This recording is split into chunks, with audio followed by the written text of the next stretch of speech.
Attendance कौन लेगा? Teachmint. Paper कौन चेक करेगा? टीचमेंट। तो हम क्या करेंगे? आप बस बच्चों का सिलेक्शन कराइए सर, बाकी सब टीचमेंट कर लेगा।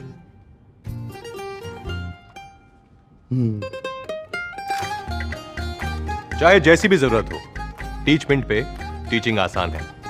आज ही डाउनलोड करें टीचमेंट, इंडिया का नंबर 1 टीचिंग ऐप।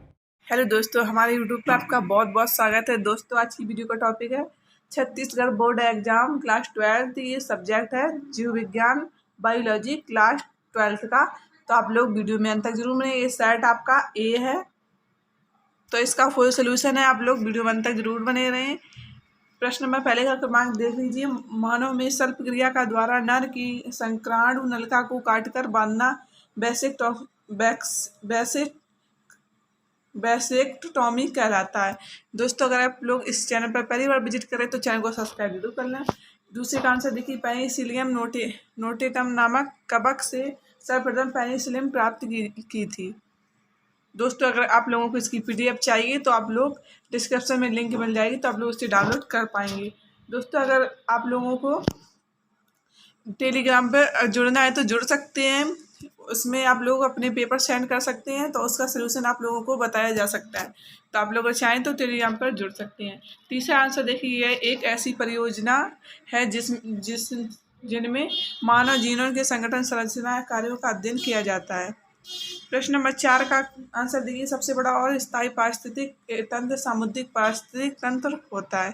प्रश्न नंबर 5 का आंसर देख लीजिए, ये दिया है दोस्तों, तो आप लोग नोट कर लीजिए, अपने दोस्तों में भी शेयर कीजिए। अभी तक आपने मेरे चैनल को सब्सक्राइब नहीं किया तो सब्सक्राइब जरूर कर लें। प्रश्न नंबर 6 का आंसर देखिए, समानता एक बीज में केवल एक ही भ्रूण पाया जाता है, लेकिन कभी कभी कुछ बीजों में एक से अधिक भ्रूण पाए जाते हैं। एक ही बीज में एक से अधिक भ्रूणों के विकसित होने की संभावना रहती है। दोस्तों, विकसित होने की प्रक्रिया बहुभ्रूणता कहते हैं। प्रश्न नंबर 8 का आंसर देखिए, रोगों के नाम कारक typhoid, salmonella typhi, TB, mycobacteria, tuberculosis.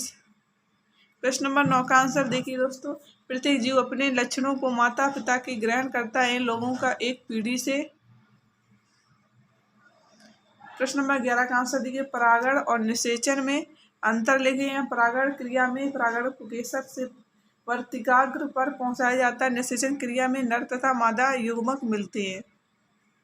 Point number 2, इस क्रिया के अंत में 2 नर युग्मक बनते हैं। इसके अंत में युग्मनज बनता है। तीसरा पॉइंट देखिए दोस्तों, इस क्रिया के लिए समानता माध्यम की आवश्यकता पड़ती है। इस क्रिया में माध्यम की आवश्यकता नहीं पड़ती है। प्रश्न नंबर 12 का आंसर देखिए, जनन ग्रंथियां संतान उत्पन्न करने वाले अंग। वृषण में शुक्राणु तथा अंडाशय में अंडों का निर्माण होता है। गर्भ निरोधक के लिए स्वस्थ अंगों की शरीर से हटाना उचित नहीं है। इससे मानसिक शरीर स्वास्थ्य संबंधी समस्याएं उत्पन्न हो सकती हैं, जबकि गर्भ उचित नहीं है। इसमें मानसिक शारीरिक स्वास्थ्य संबंधी समस्याएं उत्पन्न हो सकती हैं, जबकि गर्भ निरोधक विधियां सुलभ होती हैं एवं उनका कोई बुरा प्रभाव भी शरीर पर नहीं पड़ता। इनका आसानी से प्रयोग भी किया जा सकता है, जरूरत पड़ने पर इसे हटाया भी जा सकता है।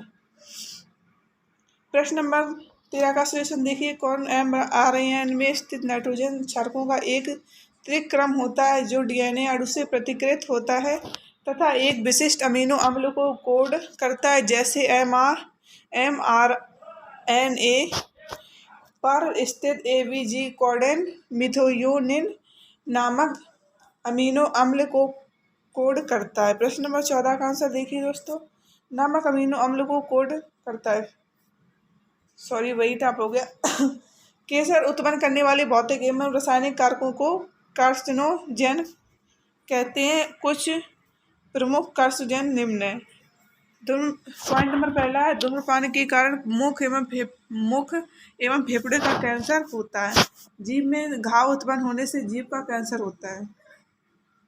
पॉइंट नंबर 3, सूर्य की अल्ट्रावायलेट किरणों का त्वचा पर कैंसर होता है। प्रश्न नंबर 16 का आंसर देखिए, वन्य प्राणियों के नष्ट होने के 3 कारण निम्न। वन्य प्राणियों के आवासों का प्रतिकूल परिवर्तन, वन काटने के कारण वन प्राणियों का आवास परिवर्तन हो जाता है। पॉइंट नंबर 2 देखिए, शिकारी पैसा कमाने तथा मनोरंजन के लिए वन प्राणियों का अंधाधुंध शिकार किया गया है, जिसके कारण ये नष्ट हो जाते हैं। पॉइंट नंबर 3 देखिए, प्रदूषण वन प्राणियों के आवासों में प्रदूषण के कारण भी वन प्राणी नष्ट हुए हैं। प्रश्न नंबर 17 का आंसर देखिए, उत्पादक उपभोक्ता में अंतर। ऐसे जीव जो प्रकाश संश्लेषण की क्रिया से अपना भोजन बनाते हैं उन्हें उत्पादक कहते हैं। ऐसे जीव जो अपने भोजन के लिए दूसरे जीवों पर निर्भर रहते उपभोक्ता कहलाते हैं वे। तो आप लोग इस तरीके से बनाकर भी लिख सकते हैं। हरे पौधे उत्पादक जीव कहलाते हैं, सारे जंतु उपभोक्ता कहलाते हैं। प्रश्न नंबर 18 का आंसर देखिए, ऐसे क्रॉस जिसमें केवल एक ही जोड़ी विप या ई लक्षणों की वंशागति का अध्ययन किया जाता है, एकासर क्रॉस कहलाती है। प्रश्न नंबर 21 का आंसर देखिए, मृदा प्रशुद्धीकरण निम्न विधियों द्वारा किया जा सकता है। पॉइंट नंबर पहला, ठोस तथा अनुपयोगी पदार्थ जैसे लोहा, कॉपर, कांच, पॉलीथीन इत्यादि को मिट्टी में नहीं दफनाना चाहिए। दोस्तों आप लोग बिल्कुल घबराएं नहीं, आप लोगों का पेपर बहुत अच्छा होगा। दोस्तों अगर आप लोगों को किसी भी पेपर में दिक्कत आ रही है तो आप लोग कमेंट करके बताएं, तो आप लोगों को सलूशन ज़रूर बताएंगे। अगर आपने मेरे चैनल को सब्सक्राइब नहीं किया तो सब्सक्राइब जरूर कर लें और कमेंट कर बताएं किसका पेपर आप लोगों को नहीं आया, तो आप लोगों को ज़रूर बताएंगे। पॉइंट नंबर 3 देखिए, ठोस व्यर्थ को पिघलाकर पुनः प्रयोग को बढ़ावा देना। गाय के गोबर व मनुष्य मल त्याग से बायोगैस बनाने में जोड़ देना। पॉइंट नंबर 5 है, जीव वैज्ञानिक कीटनाशकों का प्रयोग मृदा अपरक्षण को रोकना। प्रश्न नंबर 22 का आंसर दी, किसी भौगोलिक क्षेत्र में जाति छत के कोई 3 कारण कृषि उद्यानों के वनों घास के मैदानों को नष्ट कर दिया जाता है। इससे जीवों की प्राकृतिक आवास नष्ट हो जाते हैं। कृषि हेतु कुछ उच्च उत्पादकता वाली पादप जातियों पर भी ध्यान केंद्रित किया जाता है, जिससे अन्य जातियों को नष्ट होने की संभावना रहती है। वन की प्रायः व्यावसायिक महत्व के पादपों को अलग से बड़ी संख्या में उगाया जाता है, जैसे साल, टीक आदि। इसके परिणाम स्वरूप वन में उपस्थित अन्य जातियों की संख्या पर विपरीत प्रभाव पड़ता है। तीसरा हेडिंग है दोस्तों, जातियों का विलोपन। प्राकृतिक व मानव जनित क्रियाकलापों के कारण भी कई जातियां विलुप्त हो गई हैं और जैव विविधता। प्रश्न नंबर 20 का आंसर है दोस्तों, देख लीजिए, स्टेम सेल। सीरियल आगे पीछे हो गया तो आप लोग देख लीजिए, सही से आप लोग क्रम से लिख लीजिए। ऐसी कोशिकाएं होती हैं जिनमें शरीर के किसी भी अंग को कोशिका के रूप में विकसित करने की क्षमता मिलती है। इसके साथ ही अन्य ये किसी प्रकार की कोशिकाएं में बदल सकती हैं। वैज्ञानिक के अनुसार इन कोशिकाओं को शरीर की किसी भी कोशिका की मरम्मत के लिए किया जा सकता है। इस प्रकार यदि हृदय की कोशिका खराब हो गई तो इनकी मरम्मत स्टेम कोशिका द्वारा की जा सकती है। इसी प्रकार यदि आँख की कर्निया की कोशिका खराब हो जाए तो उन्हें स्टेम कोशिका द्वारा विकसित कर सकते हैं। प्रश्न नंबर 23 का आंसर थी कि जीन में परिवर्तन करके या जीन व नया प्रतिरूप तैयार करके नए गुण वाले किसी जैविक पदार्थ या जीव तैयार करने का आनुवंशिकी अभियांत्रिकी कहते हैं। या मुख्य रूप से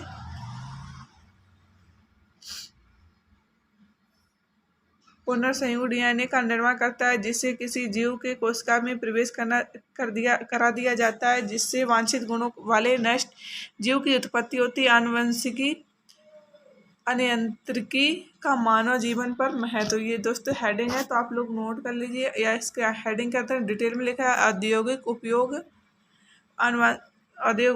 उच्च वर्गों के जीवों के विटामिन, प्रतिजैविक या हार्मोन के जीन को कोड करके तथा उनके संश्लेषित डीएनए को जीवाणुओं में पुनः स्थापित करके विटामिन, हार्मोन्स आदि यौगिकों का औद्योगिक स्तर पर संश्लेषण किया जाना संभव है। चिकित्सा उपयोगी नई दवाइयों का जैव स्तर पर संश्लेषण तथा जीन चिकित्सा द्वारा हीमोफिलिया, फिनाइल कीटोन्यूरिया आदि वंशागत रोगों का उपचार किया जाना संभव हुआ है।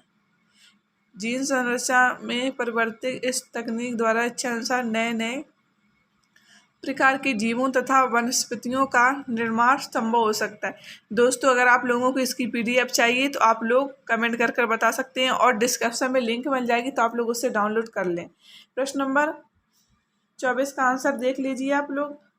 ड्रग, अल्कोहल एवं धूम्रपान के व्यक्ति किशोर अवस्था में आकर्षित होते हैं। ऐसी प्रवृत्ति से किशोर को रोकना होगा, क्योंकि चिकित्सा से रोकथाम ज़्यादा अच्छा होता है। इसके लिए माता पिता और अध्यापकों का विशेष उत्तरदायित्व है। प्रश्न नंबर 24 का आंसर, कुछ आंसर आप लोग नोट कर लीजिए। आप लोगों को दिख रहे होंगे आंसर, और दोस्तों अपने दोस्तों में भी शेयर करते जाइए। माता पिता हेडिंग है तो आप लोग डिटेल में लिख लीजिए, स्क्रीनशॉट लेते जाइए। दोस्तों, माता पिता अभिभावकों से सहायता लेना। संकट के लक्षणों की पहचान, दोस्तों इसके बारे में आप लोग पढ़ लीजिए थोड़ा थोड़ा, और बनाकर भी लिख सकते हैं।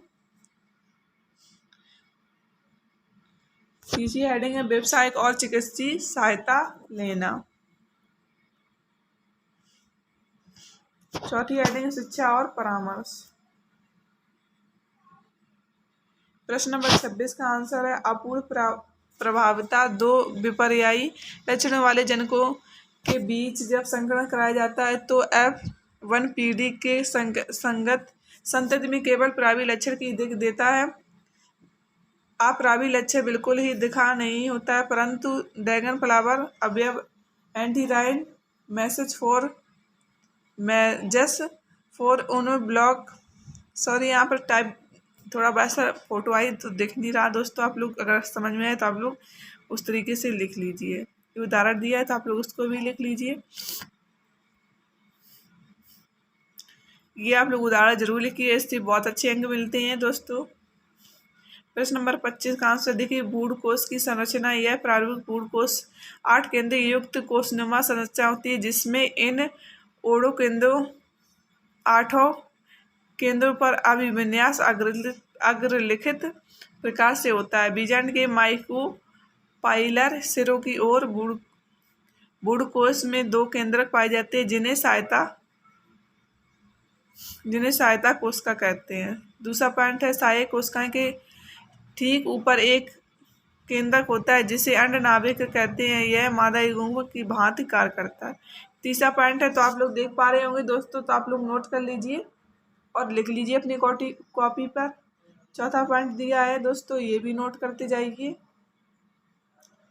ये इसका चित्र बना है, तो आप लोग इसे भी बना लीजिए।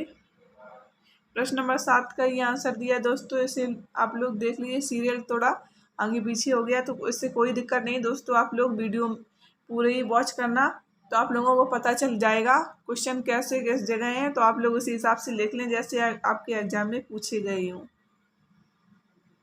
दोस्तों, अभी तक आपने मेरे चैनल को सब्सक्राइब नहीं करा तो सब्सक्राइब जरूर कर लें, साथ ही बेल आइकन ऑन करें, जिससे भी कोई इंपॉर्टेंट वीडियो डालें उसकी नोटिफिकेशन सबसे पहले आप तक। अगर आप लोगों को इसकी PDF चाहिए तो डिस्क्रिप्शन में लिंक मिल जाएगी, तो आप लोग उसमें चेक कर सकते हैं और डाउनलोड भी कर सकते हैं। और आप लोगों को किसी पेपर का सलूशन चाहिए तो आप लोग कमेंट करके ज़रूर बताएं, तो आप लोगों को सलूशन प्रोवाइड करवाएंगे। तो मिलते हैं दोस्तों नेक्स्ट वीडियो के साथ।